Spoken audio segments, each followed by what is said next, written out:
Are you looking for a cybersecurity job but can't find one because all the entry-level positions want 10 years of experience or so many certs and degrees, or just any entry-level position is getting filled up with a senior level cybersecurity specialist? Well, don't worry, because in today's video, I'm going to show you guys 5 cybersecurity jobs that are entry level and not as competitive, so you have a better chance at getting in. On these were 5, so we have a cybersecurity support specialist, or like a help desk support specialist in a security focus. This pays about $17 to $23 an hour, which is about $38,000 to $48,000 a year, which it's not the best, but hey, I mean, you'll get the experience to get your foot in the door. It is something to do. And basically, as a cybersecurity support specialist, you provide friendly frontline assistance for MFA and password resets, troubleshooting endpoint protection, making sure all the security access to any systems is set up correctly, escalate any suspicious activity to SOC analysts, document fixes and ticketing platforms, and reinforce security awareness across the whole entire organization. So basically, think about it as like you're a help desk specialist, but in cybersecurity section. Like you're mainly just doing security, helping employees resetting their password with MFA or reporting any suspicious activity, make sure all the security compliance is there, everything is good to go. A lot of companies hire for this, like Google, IBM, GuidePoint Security. Some good certifications that can help with that is like Google Cybersecurity Certification, CompTIA ITF Plus, CompTIA Security Plus is a big one. Basic networking like CCNA, or having like a cybersecurity degree like a bachelor's or a master's can definitely help with that. Obviously, from that, you can get promoted to a security analyst or a security engineer or a senior engineer, security architect. Any of those, you can kind of like promote your way up. Like you'll start out as a cybersecurity support specialist, move to a security analyst, and then a security engineer, then maybe a senior engineer, and maybe even a security architect. You can kind of work your way up with that.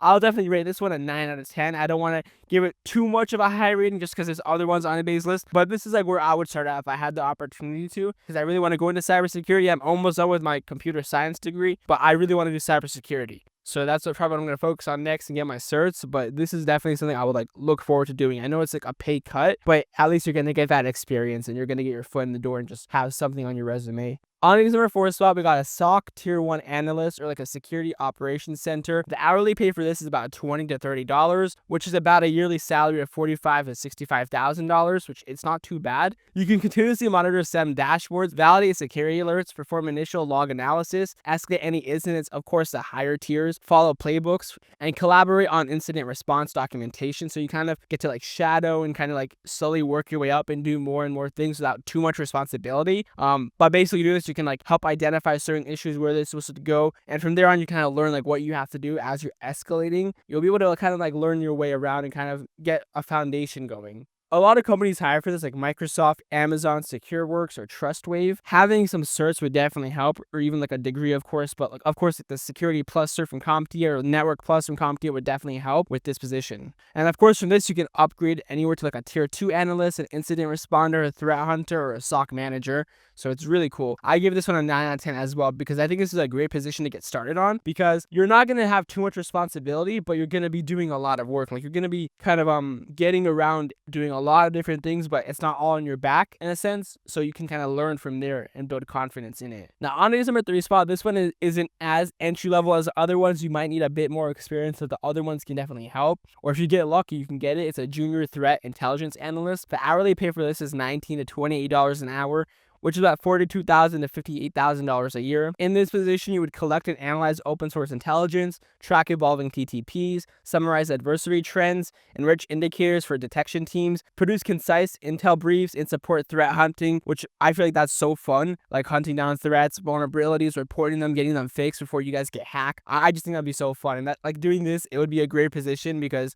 like it's a little complex at this time. A lot of it is you'll be very familiar with it at an entry level position, and you can easily learn more from doing it. And so many companies hire for this, like IBM, CrowdStrike, Record Future. Many different companies hire for this. Of course, like having the same degrees and certs can definitely help with this. Like having a bachelor's can help, or Security Plus can definitely help with that. Of course, now you can get promoted to a threat hunter, senior intel analysis, intel lead, or intel program manager. Kind of like work your way up and build from there. I would rate this one an 8 out of 10. It's not my personal favorite. It's definitely a good entry level position, I feel like, but it's just not something I would enjoy doing, but you might enjoy doing it. It's a little complicated to get in, like it's a little competitive, but once you get in, you should be doing great in this position. You can easily promote and learn so much about cybersecurity from this position. On his number 2 spot, we got a cybersecurity compliance analyst, which the hourly pay for this is about $20 to $27 an hour, which is $45,000 to $60,000 a year. Which, hey, that's not bad. That's actually pretty decent. You map controls to frameworks like ISO 27001, SOC 2, support audits, maintain policy documentation, gather evidence, coordinate risk assessments, and track remediation to closure. So it's pretty cool. I honestly would really be interested in this position. Like if I couldn't do the number 1 or 2 spot, I would definitely want to do this one. This just seems really fun, and so many different companies hire for this. Like you can easily get a job. So many companies hire for this position, like Microsoft, Apple, Google, Amazon, Meta. Like the list goes on and on. It would definitely not be hard to find an open position for this job. And of course, the same thing applies to the last positions. Having like a bachelor's or master's in cybersecurity, having Security Plus can help.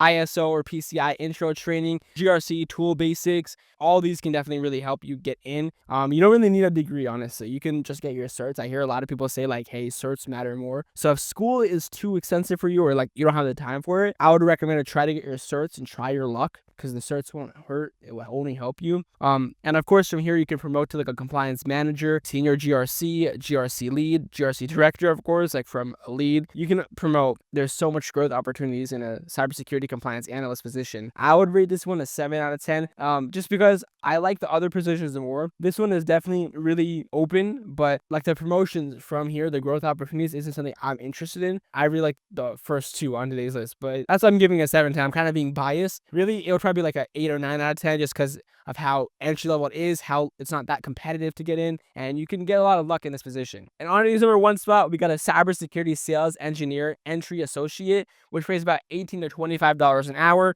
which is $40,000 to $55,000 a year, which, I mean, it's average. Like, it's not bad, but it's not good. But it's really good for the position if you need to get into cybersecurity. You partner with sales to demo security platforms, translate technical features into business value, build light POCs, answer RFPs, and communicate clearly with both engineers and executives. So you're like a translator position with this between tech and business world. So hey, if you really like business and tech and cybersecurity, like this would be a great position for you to get into, and you can like network like crazy with this position. If they like you, bro, the doors are all open for you. So many companies hire for this, like Cisco, Extra Hop, Arctic Wolf, and of course, same thing goes, having like a CompTIA Security Plus cert, IT fundamentals, TCNA cert, cloud fundamentals with like AWS, GCP, Azure. Those really help, honestly, to get in, or even like a bachelor's degree in cybersecurity, or maybe like IT business management. IT business management might not be the one, but hey, if you have that, try it. And of course, from here, you can promote to like a sales engineer, senior SE, solutions architect, technical account manager. And there's so many different promotions and growth opportunities, like I said, especially if you like can network really well and learn a lot. Like if the executives know you and they like you and they trust you, dude, like doors are open for you.